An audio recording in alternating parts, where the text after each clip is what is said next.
got in our way was spared. We spoke our own language. The funniest shit to us, which had us laughing our asses off, made no sense to other people whatsoever. We didn't care if anyone else thought we were humorous. We didn't care if anyone wanted to hang out with us or run away in fear. Some of the shit we pulled was nuts. The destruction was massive. We broke everything we could get away with. And once at a party, I dropped a plugged-in curling iron into a fish tank to try to kill the fish. It didn't work. So Andy Airborne Anderson, another Slay Team member, handed me a sharpened pencil. "Kill a fish, Gary," he said. A fish came up to the top of the water like it wanted to commit suicide. I stabbed it in the head. That didn't kill it. However, the ammonia I poured into the tank did the job on that fish. And all his friends. If you look at the back of our first album, Bonded by Blood, we thank Dartboard Dan and knives, scissors, and deadly hot pokers. Because we used all those tools against poor Dan, who for some reason was just one of our targets. We'd have this kid cowering in the corner of the room, and we'd wave a heated-up fireplace poker at him. Bailoff would throw steak knives at the dude. We had a blast. Of course, it was all fun and games unless you were the person being targeted. I can look back now, feel bad for Dan, and think, no, it's not funny killing a fish. But it sure seemed funny then.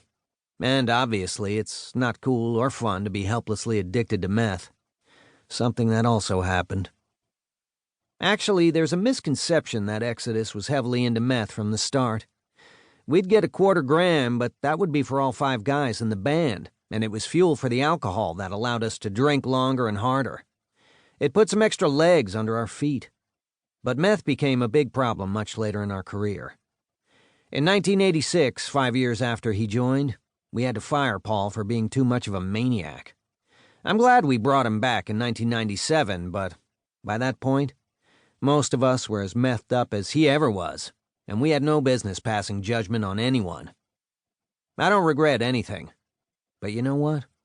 I'm lucky to have survived my wildest years. Unfortunately, overdoses, fatal accidents, and fluke misfortunes are all part of the story for a lot of metalheads that fully lived the lifestyle. I buried Paul in 2002, and I've lost more friends than almost anybody I know. About 2 years after Paul died, I got clean. Now I'm vegan and totally conscious of what I put in my body.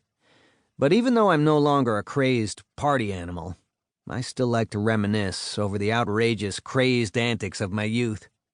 Some of my favorites are captured in this book. But while I've got a bunch of totally metal tales, I'm just one fucking dude.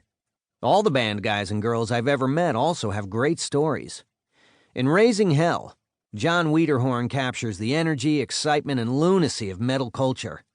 Not just from thrash musicians, but also from a wide variety of artists in other genres, including classic metal, melodic metal, death metal, and even those crazy church-burning fucks that play black metal.